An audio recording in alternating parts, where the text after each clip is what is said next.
Hello students. आज हम बात करेंगे कंप्यूटर प्रोग्रामिंग के ऊपर। ये कंप्यूटर जो है ये एक जनरल पर्पस मशीन है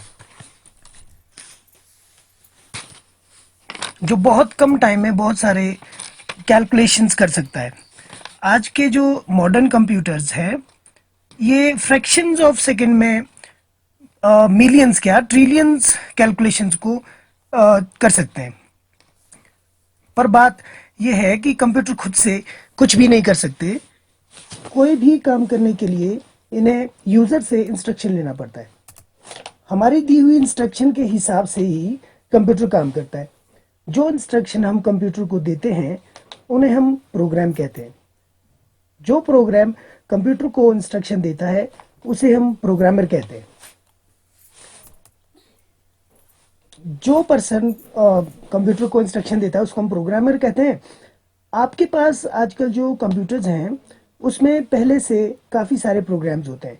जो प्रोग्राम सिस्टम के हार्डवेयर को मैनेज करता है उसे हम सिस्टम सॉफ्टवेयर या सिस्टम प्रोग्राम कहते हैं। और जो प्रोग्राम कुछ स्पेसिफिक यानी कि स्पेशल टास्क को करने के लिए होते हैं, जैसे कि web browser, notepad, music player, video player, ठीक है, इन्हें हम एप्लीकेशन प्रोग्राम कहते हैं।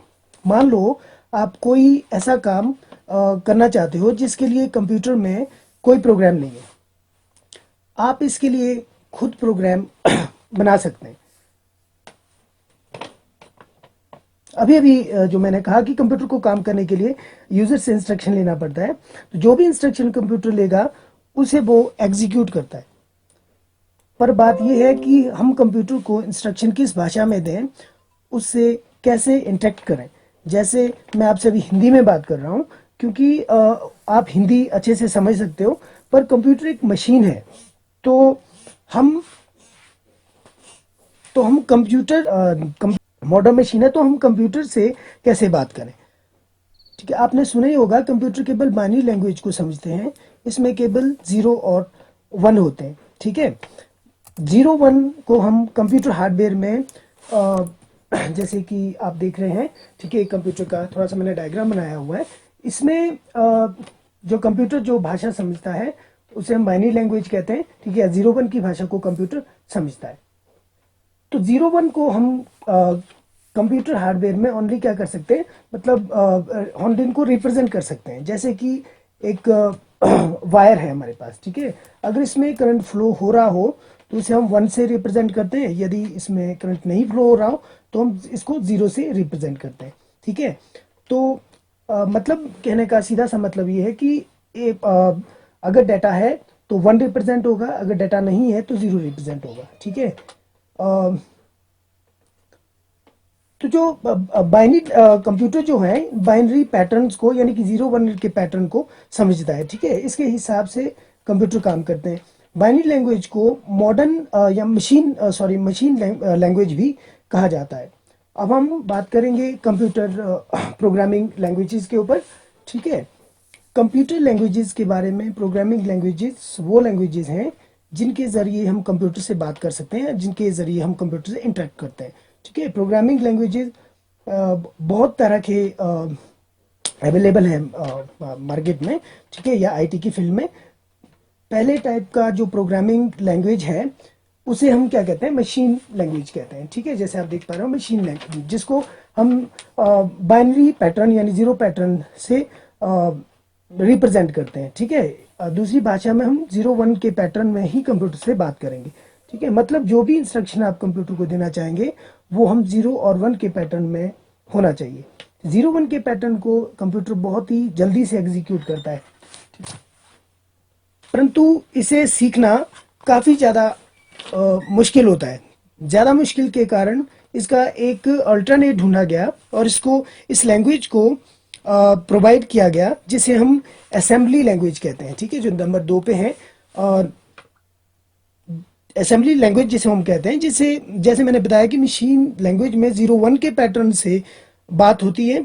इसको थोड़ा सा सिंप्लीफाई करके असेंबली लैंग्वेज में सिंबल्स के साथ हम इस लैंग्वेज में कंप्यूटर से बात करेंगे। ठीक है, जैसे कोई 0 1, ये जो पैटर्न मैंने बनाया हुआ है 0 1 0 1 0 1 0 1 के पैटर्न में, तो दो नंबरों को ऐड करने के लिए मान लीजिए इसमें असेंबली लैंग्वेज में ये पैटर्न है, तो असेंबली लैंग्वेज में हम इसे क्या लिखेंगे, ऐड टू 6 लिखेंगे, ठीक है। तो इससे क्या होगा, यूजर को समझने के लिए जो है वो थोड़ा कंप्यूटर पर काम करने वाले लोगों को थोड़ा सा इजी हो जाएगा, ठीक है। इसलिए इसमें प्रोग्राम को रीड करना या समझना बड़ा इजी सा टास्क हो जाता है, ठीक है, क्योंकि ये जो लैंग्वेज है थोड़ा ह्यूमन रीडेबल फॉर्म में होती है, पर बात मशीन लैंग्वेज को समझता है, ठीक है। इसलिए इसे मशीन लैंग्वेज में कन्वर्ट करने के लिए क्या करते हैं, इसमें एक खास प्रोग्राम को हम यूज करते हैं जिसे हम असेंबलर कहते हैं, ठीक है। ये क्या करता है, असेंबली लैंग्वेज के सोर्स कोड को मशीन लैंग्वेज में कन्वर्ट करता है और फिर कंप्यूटर इसे एग्जीक्यूट करता है। इस लैंग्वेज में भी कुछ दिक्कतों की वजह से एक और लैंग्वेज इन्वेंट हुई जिसे हम क्या कहते हैं, हाई लेवल लैंग्वेज कहते हैं, ठीक है, जो कि यहाँ पे आपको तीसरे नंबर पे दिखा रहा हूँ, हाई लेवल लैंग्वेज। ये लैंग्वेज काफ़ी यूज़र रीडेबल फॉर्मेट में होती है, जैसे हमें 10+10 को मान लो ऐड करना है, तो 10+10 कुछ ऐसे होगा। इसे जो आप देख रहे हैं इस तरह से आप इसको लिख सकते हैं इसके सोर्स कोड में, तो इसे आप काफ़ी इजी तरीके से समझ सकते हो। हाई लेवल लैंग्वेज को, जो ऊपर मैंने लैंग्वेजेस आपको बताई, इसे ज़्यादा आसानी से सीखा भी जा सकता है। और फिर से कंप्यूटर तो इस लैंग्वेज को नहीं समझता है, इसे केवल हम समझ सकते हैं ना। तो मतलब ये कि कंप्यूटर हाई लेवल लैंग्वेज के सोर्स कोड को डायरेक्ट नहीं समझ सकता, क्योंकि ये तो मशीन लैंग्वेज को समझता है। तो इस कोड को हमें कन्वर्ट करना होगा, ठीक है। तो इसे कन्वर्ट करने के लिए हम भी एक और ख़ास तरह का जो हम प्रोग्राम यूज़ करते हैं, ठीक है। इसमें हमें दो प्रोग्राम इसको कन्वर्ट करने के लिए हम इनको यूज़ करते हैं, एक तो कंपाइलर हो गया और दूसरा इंटरप्रेटर, ठीक है। तो ये क्या करते हैं, ये जो हाई लेवल लैंग्वेज का जो सोर्स कोड होगा, उसको क्या करते हैं, ये मशीन लैंग्वेज में कन्वर्ट करते हैं ताकि इसको कंप्यूटर से अच्छे से समझे, ठीक है। कि तभी कंप्यूटर समझेगा कि भी इन प्रोग्राम की, जब ये कन्वर्ट करेंगे सोर्स कोड को, तभी ये कंप्यूटर समझ पाएगा कि इंस्ट्रक्शन क्या आई है, ठीक है। तो कुछ हाई लेवल लैंग्वेजेस के नाम जैसे मैं आपको बता रहा हूँ, जैसे कि इसमें जावा, पाइथन, सी शार्प, ठीक है, C++, ये लैंग्वेजेस आती हैं, ठीक है। इसके अलावा थोड़ा सा मैं आपको कंपाइलेशन जो प्रोसेस है वो बताता हूँ। जो कंपाइलर जो जब सोर्स को, हाई लेवल लैंग्वेज के सोर्स कोड को जब मशीन लैंग्वेज में कन्वर्ट करने के प्रोसेस को हम क्या कहते हैं, कंपाइलेशन कहते हैं, ठीक है। वही इंटरप्रेटर के केस में इसको क्या कहते हैं, इंटरप्रेटेशन कहते हैं, ठीक है। कंपाइलर बेस्ड लैंग्वेजेस हैं जैसे C++ है, ठीक है। इंटरप्रेटर बेस्ड लैंग्वेजेस जो हैं ये पाइथन है, जावास्क्रिप्ट है, ठीक है।